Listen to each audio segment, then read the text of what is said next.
নলছিটিতে Taltala cricket tournament ২০২৫ এর বর্ণাঢ্য উদ্বোধন। নলছিটি উপজেলার তালতলা বিজি ইউনিয়ন একাডেমি মাঠে আজ শুক্রবার বিকাল ৪টায় জমকালো আয়োজনে পর্দা উঠেছে তালতলা ক্রিকেট টুর্নামেন্ট ২০২৫-এর। বাংলাদেশ জাতীয়তাবাদী ছাত্রদলের উদ্যোগে আয়োজিত এই টুর্নামেন্টে অংশ নিচ্ছে বিভিন্ন উপজেলা থেকে আগত বাড়তি দল। উদ্বোধনী ম্যাচে মাঠে নামে স্বাগতিক তালতলা টাইটান একাদশ ও নলছিটি ওল্ড ইজ গোল্ড। উভয় দলের মধ্যকার উত্তেজনাপূর্ণ ম্যাচটি দর্শকদের মাঝে রীতিমতো উদ্দীপনার সৃষ্টি করে। খেলার শুরু থেকেই ব্যাটবলের দুর্দান্ত লড়াই চলে, আর গ্যালারি জুড়ে জমে ওঠে উৎসবের আমেজ। মাঠ জুড়ে ছিল চোখ ধাঁধানো সাজসজ্জা ও স্থানীয় ব্যবসা প্রতিষ্ঠানের ব্যানার পোস্টার, যা গোটা আয়োজনকে পেশাদার টুর্নামেন্টের রূপ দিয়েছে। স্থানীয় তরুণ উদ্যোক্তাদের এমন উদ্যোগ ইতোমধ্যে দর্শক, খেলোয়াড় ও ক্রীড়ামোদীদের দৃষ্টি কেড়েছে।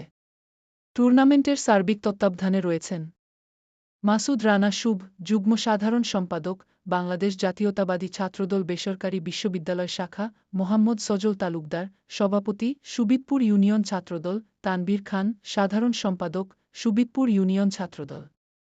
আয়োজনে ছিলেন জিলন, সমীর, ইউনিয়ন ছাত্রদলের সাংগঠনিক সম্পাদক সাগর হোসেন, মেহেদী হাসান, মারুফ হোসেন ও জুয়েল। চ্যাম্পিয়ন দলের জন্য পুরস্কার হিসেবে থাকছে একটি রেফ্রিজারেটর এবং রানার আপ দলের জন্য রয়েছে ৩২ ইঞ্চি এলইডি টেলিভিশন, যা প্রতিযোগিতার আকর্ষণ আরও বাড়িয়ে দিয়েছে।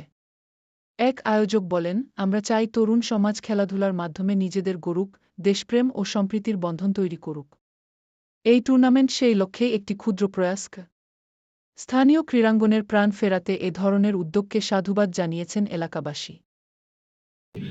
তালতলা ক্রিকেট টুর্নামেন্ট এর সার্বিক পরিচালনায় আমাদের ছাত্রদল এবং সার্বিক সহযোগিতায় আমি আইকের সজল তালুকদার, ছাত্রদলের সেক্রেটারি তানবীর খান, আমাদের প্রাইভেট ইউনিভার্সিটির যুগ্ম সাধারণ সম্পাদক মাসুদ রানা শুভ। তালতলা ক্রিকেট টুর্নামেন্ট ২০২৫ তালতলা বাজার ঐতিহ্যবাহী বিজন একাডেমি মাঠে অনুষ্ঠিত হতে যাচ্ছে। আজকে উদ্বোধনী ম্যাচ যে দুই দল অংশগ্রহণ করতে যাচ্ছে, তালতলা টাইটান্স বনাম ওল্ড ইজ গোল্ড নলছিটি। দর্শকদের প্রতি আমার একটি কথা থাকবে, এর সুন্দর আয়োজন হচ্ছে, আপনারা সবাই আসবেন, খেলা উপভোগ করবেন এবং খেলাধুলার সাথে সম্পৃক্ত থাকবেন।